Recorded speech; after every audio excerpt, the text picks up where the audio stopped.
this is Ginny from Homestead Corner, and today we are making some cream cheese from our powdered milk.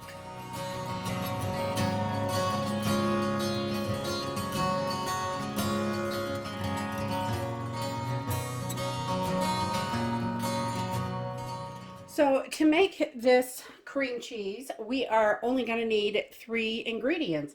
Some white distilled vinegar. I'm going to use whole milk, the Nido whole milk, and some water. That's it. It's really easy. You're going to need a pot, a wooden spoon, measuring cup probably, and a blender. Whatever blender you have, that works. So let's go ahead and get started.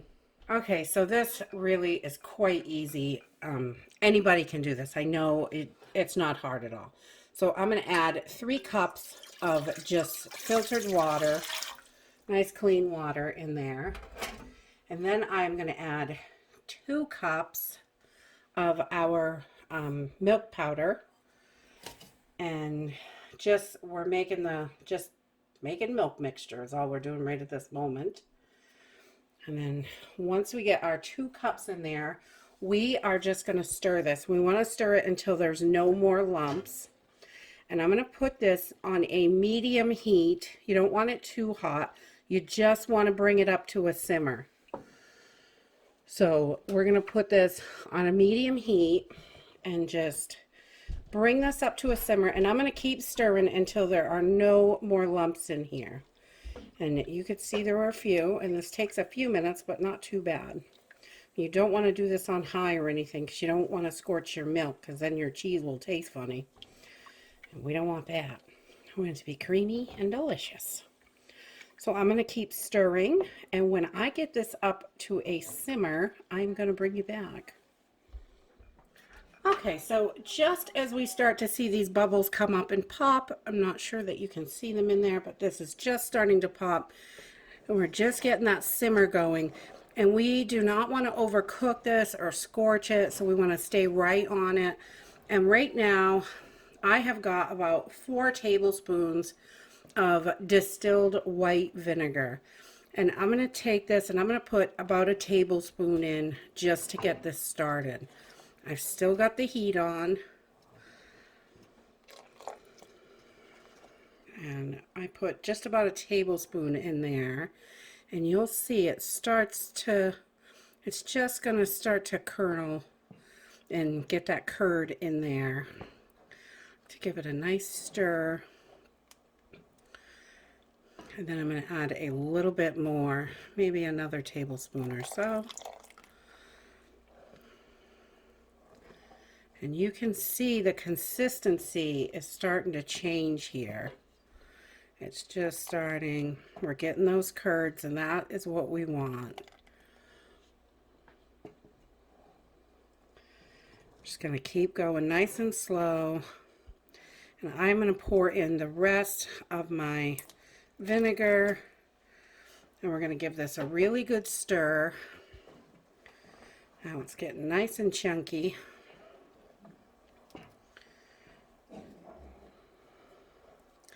You can see it really separating now. And I'm going to turn this heat off.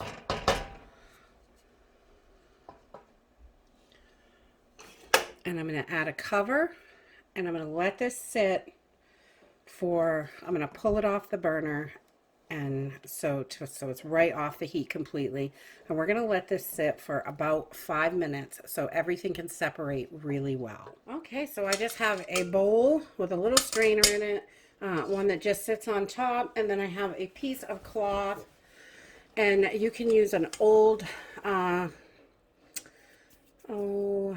you could use cheesecloth. This is just muslin.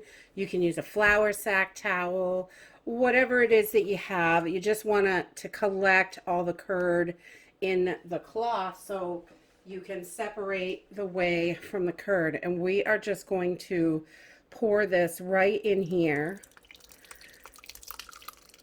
So all of that liquid is going to go down through, but all of our curd is going to stay in the cloth. I'm just going to let this sit for a few minutes to let that liquid come out on its own, and then I will bring you back.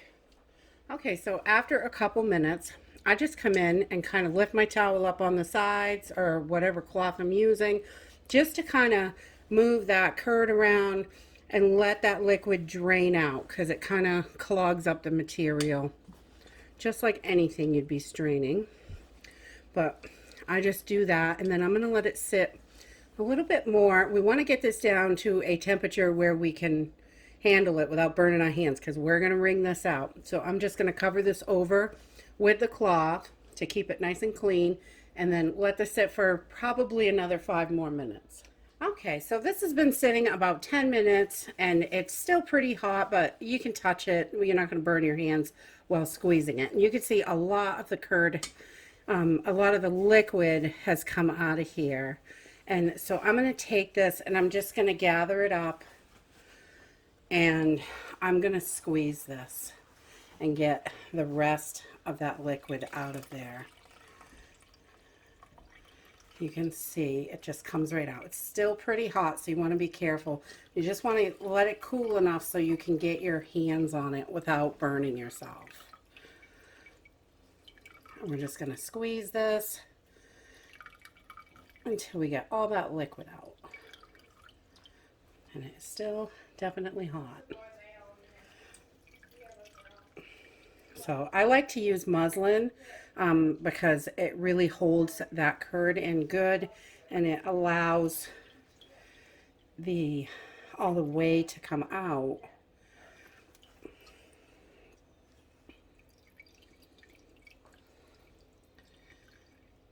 So I just want to get as much of that liquid out as I can, and I'm going to squeeze this until it's not streaming out anymore.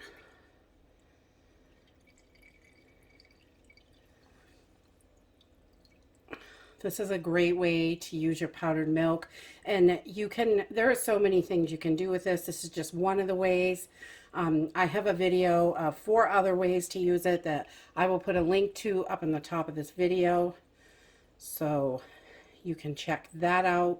If you're not sure what to do with your powdered milk is amazing. There's so many things you can do with it. All right, so that is pretty good. We've got that out of there pretty much.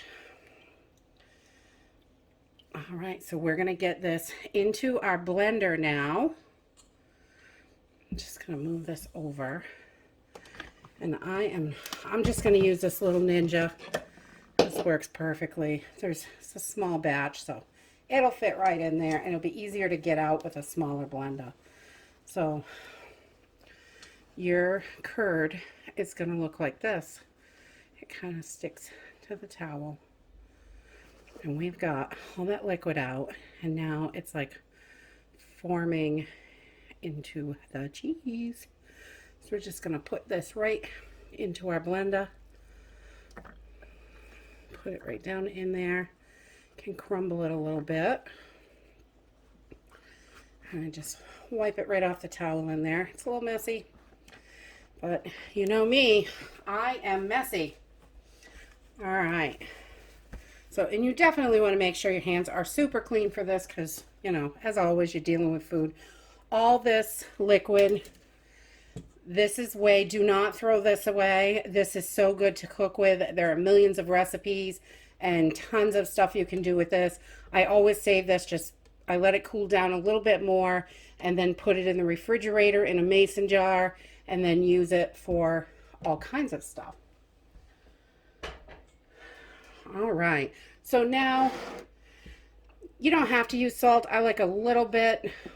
They say 1/4 teaspoon, but I probably use about 1/8 of a teaspoon of salt, just a little pinch. And then I'm gonna put my cover on, and we're gonna blend this, and we're gonna get this nice and creamy. And if yours is too dry, you can add a little bit of that whey back in if you've squeezed too much out, or if not, you know, you want to get as much out as you can, and sometimes you might need to add a teaspoon back in just so it gets nice and creamy, but you just want to keep blending it. Don't stop too early. I just want to show you, it's not quite done, but I want to show you the consistency. It's starting to get nice and creamy in there. So we're going to go a little bit more. We want this nice and creamy.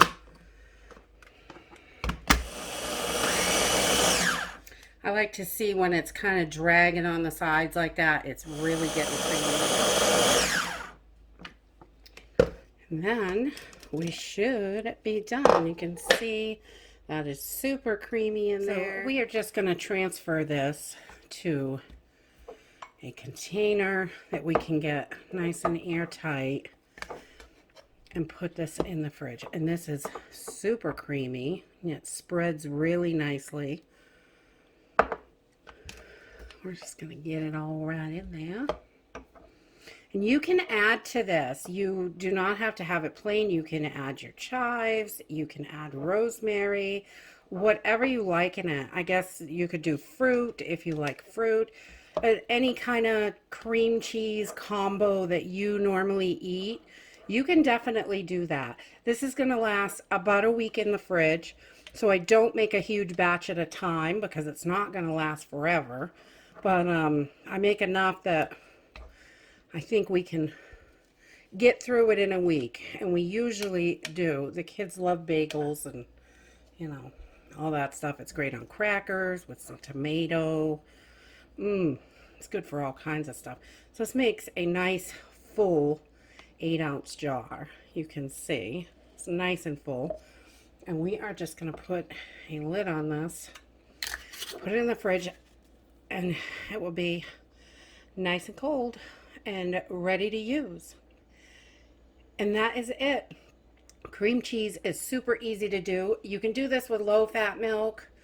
You don't get quite as much cheese because it doesn't have as much fat in it. It seems to give you a little bit less cheese, but you know, if that's what you got, it works. And or the whole milk, whatever you have for milk powder. I've done it both ways, and we really enjoy this. You can spice it up any way you want. You can have it plain. It is just perfect for whenever you want some cream cheese. Great for cooking, anything like that.